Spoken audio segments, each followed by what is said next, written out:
Okay சரி okay நம்ம எல்லாருக்கும் இண்டிபெண்டன்ஸ் டே ஏன் கொண்டாடுறோன்னு கேட்டால் நல்லாவே தெரியும். ஆனால் ரிபப்ளிக் டே ஏன் கொண்டாடுறோன்னு கேட்டால் இப்போ நான் என்ன உங்கள்கிட்ட சொல்கிறது?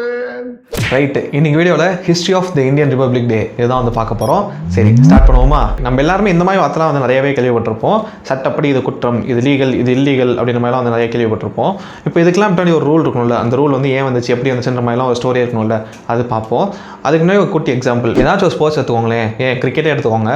ஒரு ஓவருக்கு 6 பால் தான், இதுதான் பவுண்டரி, இந்த பவுண்டரியை தாண்டி போனால் 6, உருண்டு போனால் 4 அப்படின்ற மாதிரி ஒரு செட் ஆஃப் ரூல்ஸ் இருக்கா? இந்த ரூல்ஸ் இருக்கனால தான் வந்து கேம் வந்து ஃபேரான கேமாக இருக்குது. இல்லை அந்த மாதிரி ரூல்ஸ் இல்லாமல் ஒவ்வொருத்தருக்கும் இஷ்டப்படி ரூல்ஸ் வந்து மாற்றிட்டு இருந்தாங்கன்னா அது வந்து ஒரு ஃபேரான கேமாக இருக்காது. ஸோ எப்படி வந்து ஸ்போர்ட்ஸ்லாம் அந்த மாதிரி ஒரு ரூல்ஸ் இருக்கோ அந்த மாதிரி வந்து எல்லா கண்ட்ரியும் அவங்களுக்குன்னு ஒரு ரூல்ஸ் வச்சுருப்பாங்க.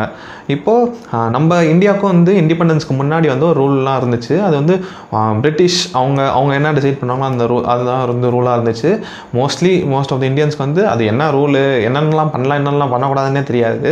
அந்த மாதிரி தான் வந்து இருந்துச்சு. ஏன்னா அவன் நினச்சபடி வருவான், வந்துட்டு இதெல்லாம் பண்ணக்கூடாது, இல்லை இதெல்லாம் பண்ணலாம் அப்படின்ற மாதிரி சொல்லுவான். இப்போ வந்து நம்ம படிக்கணும்னு அவன் வந்து அலோவ் பண்ணால் தான் நம்ம வந்து படிக்க முடியும்.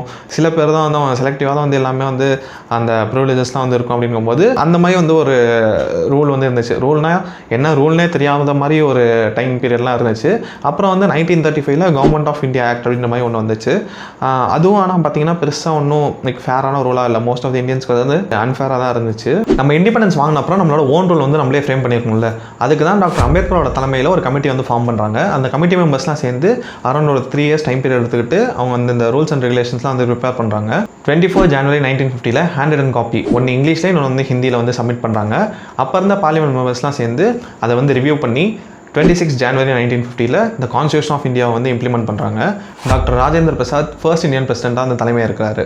கான்ஸ்டியூஷன் ஆஃப் இந்தியா வந்ததுக்கு இன்னொரு முக்கிய காரணம் வந்து என்னென்னு பார்த்தீங்கன்னா, கஷ்டப்பட்டு போராடி பிரிட்டிஷ் வந்து இண்டிபெண்டன்ஸ் வாங்கியாச்சு. அப்போ இருந்த லீடர்ஸ்லாம் வந்து பார்த்தீங்கன்னா ஒரு பிரின்சிபல்ஸ் வந்து ஃபாலோ பண்ணாங்க. மக்கள் மத்தியில் ஒரு ஈக்குவாலிட்டி இருக்கணும்னு நினச்சாங்க. ஆனால் ஃப்யூச்சரில் வரக்கூடிய லீடர்ஸ் வந்து ஒருவேளை வந்து அவங்க பிரின்சிபல்ஸ் வந்து கொஞ்சம் கொஞ்சமாக டிஃபர் ஆனிச்சு, திரும்ப வந்து இன்இக்வாலிட்டி வந்துருச்சுன்னா என்ன பண்ணுறதுக்காக ஒரு சிஸ்டமேட்டிக்காக ஒரு செட் ஆஃப் ரூல்ஸ் வந்து இருக்கணும் அப்படின்றத வந்து நினச்சாங்க. அதுக்காக தான் இந்த கான்ஸ்டியூஷன் ஆஃப் இந்தியா வந்து கொண்டு வந்தாங்க. லீடர்ஸ் வேணுன்னா மாறலாம், ஆனால் எல்லாருமே ஒரே கான்ஸ்டியூஷன் தான் வந்து ஃபாலோ பண்ணணும் அப்படின்ற மாதிரி ஒரு சிஸ்டம் வந்து கொண்டு வராங்க. India is a democratic republic country. டெமோக்ராட்டிக்னா நம்ம எல்லாத்துக்கும் என்னன்னு தெரியும். பீப்புளெலாம் சேர்ந்து அவங்களோட லீடர் வந்து எலெக்ட் பண்ணி எடுத்தாங்கன்னா அதுதான் டெமோக்ராட்டிக். ரிபப்ளிக்னா என்னென்னு பார்த்தீங்கன்னா அங்கே வந்து மொனார்கி இருக்காது. மொனார்கினா என்னென்னா முடியாட்சின்னு சொல்லுவாங்களா, அதாவது அங்கே ஒரு கிங் இருப்பார். அந்த கிங் சொல்கிறது தான் அந்த ரூல்ஸாக இருக்கும். இதே வந்து அந்த கிங் வந்து மாறிட்டார் அப்படின்னா அவர் சொல்கிறது தான் அந்த ரூல்ஸாக இருக்கும். அதாவது அந்த கிங் தான் வந்து அங்கே ரூலை வந்து டிசைட் பண்ணுற மாதிரி இருக்கும். அதுதான் வந்து மொனார்கி. இதே எங்கள் ரிபப்ளிக்கில் பார்த்தீங்கன்னா இங்கே பிரசிடென்ட்னு சொல்கிறோம்ல, அதாவது அவரை தான் வந்து நம்ம ஃபர்ஸ்ட் சிட்டிசன் ஆஃப் இந்தியா அப்படின்ற மாதிரிலாம் சொல்லுவோம். ஸோ அவரும் வந்து ஒரு சிட்டிசன் தான். அவருக்கும் வந்து இந்த கான்ஸ்டியூஷன்லாம் வந்து அப்ளை ஆகும். அவரும் வந்து இந்த சிஸ்டம்குள்ளே தான் வந்து வருவார். ஸோ இதான் வந்து ரிபப்ளிக். அதனால் இந்தியா வந்து என்னென்னு பார்த்தீங்கன்னா ஒரு டெமோக்ராட்டிக் ரிபப்ளிக் கண்ட்ரி. டெமோக்ராட்டிக்கும் இருக்கும், ரிபப்ளிக்கும் இருக்குது, அந்த மாதிரி ஒரு கண்ட்ரி. இந்த ரிபப்ளிக் டே 75th ரிபப்ளிக் டே.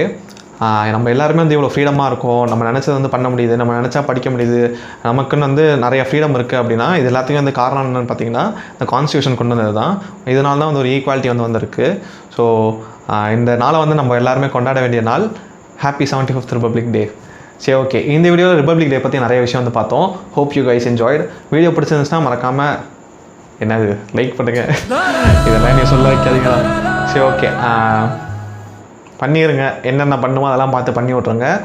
இது வந்து மற்றவங்களுக்கு இன்ஃபர்மேட்டிவாக இருக்கும்னு தோணுச்சுன்னா மற்றவங்களுக்கு வந்து ஷேர் பண்ணுங்கள். இந்த மாதிரி இன்ட்ரெஸ்டிங்காக கண்டென்ட்டோட அடுத்த வீடியோவில் வரேன். Keep rocking. பை.